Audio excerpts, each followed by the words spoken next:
Hello students, welcome back. Let's see the next part of the story, The Rat Trap.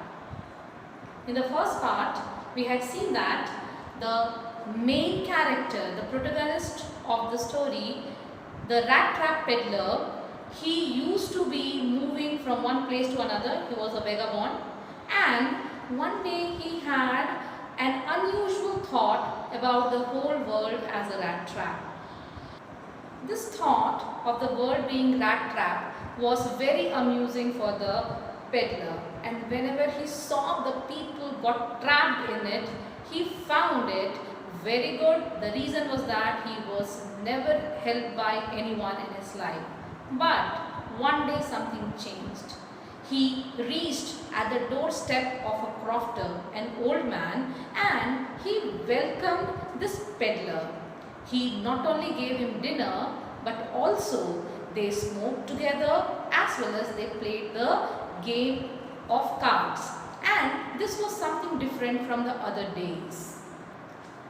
That night passed away well. The next morning, the peddler got up.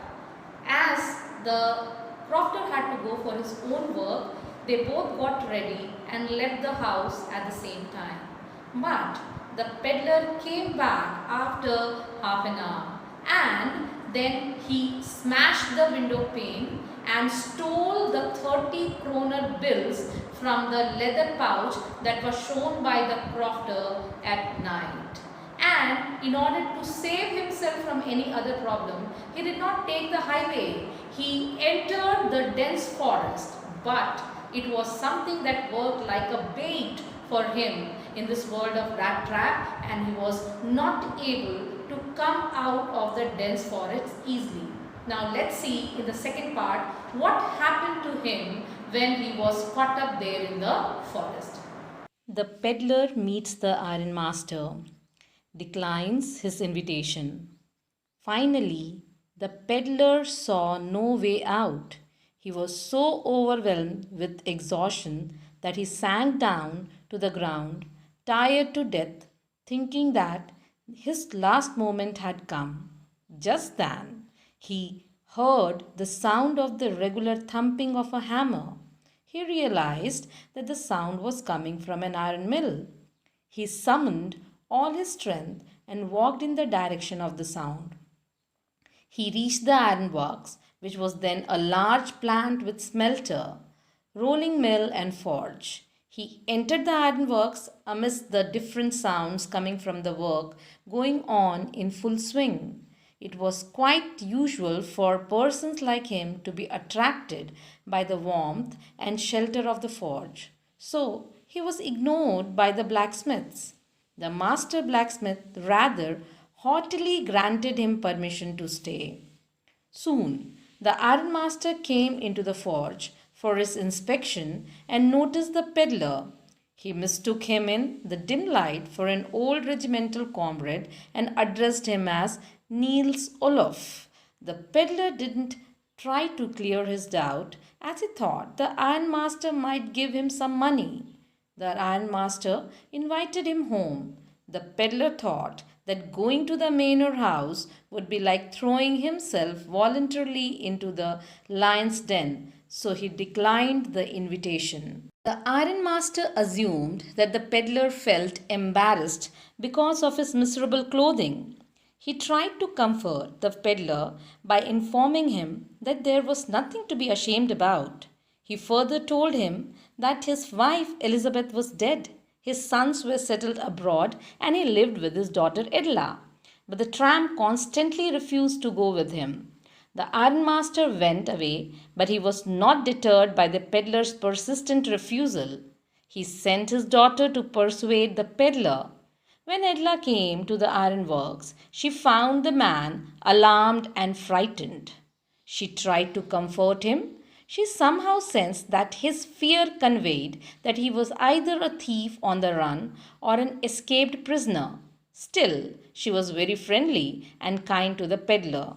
The peddler felt confidence in her and accepted the invitation.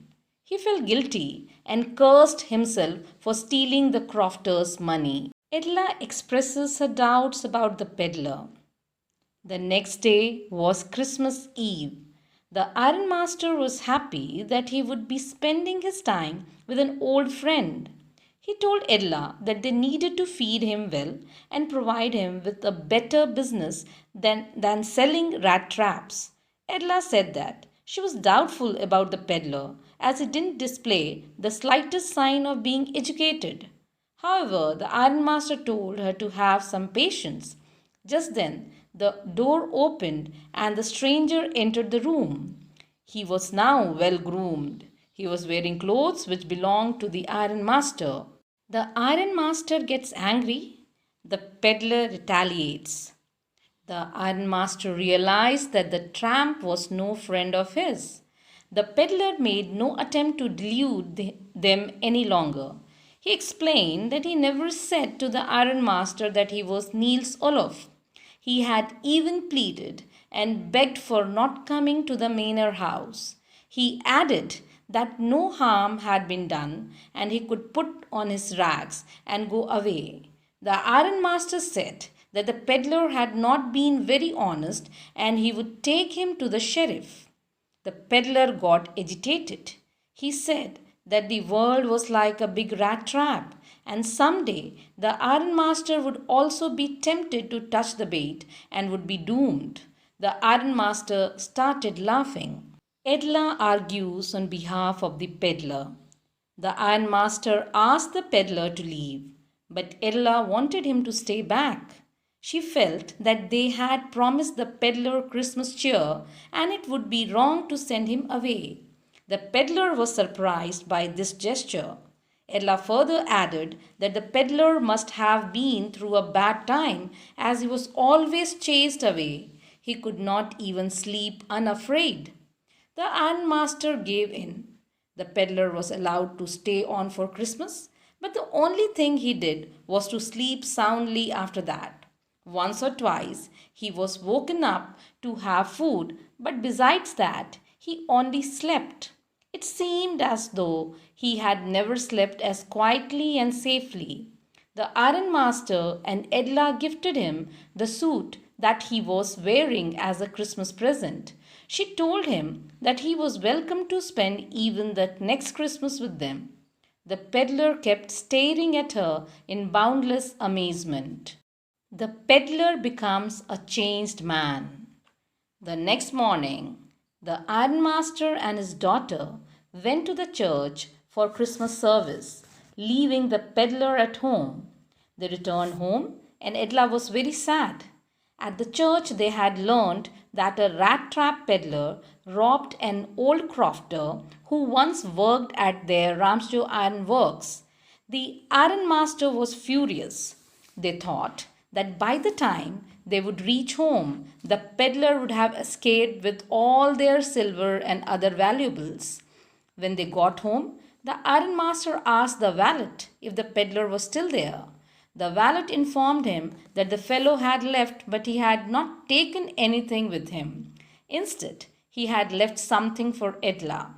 Edla opened the package and found a rat trap. In the rat trap were 3 wrinkled 10 kroner notes and a letter. The peddler had written that since Edla had treated him like a real captain, he also wanted to be nice to her. He wanted the money to be returned to the crofter. He further wrote that he would not have been able to escape the rat trap if he had not been raised to the status of a captain. He even signed the letter as Captain Von Stanley. He was a changed man.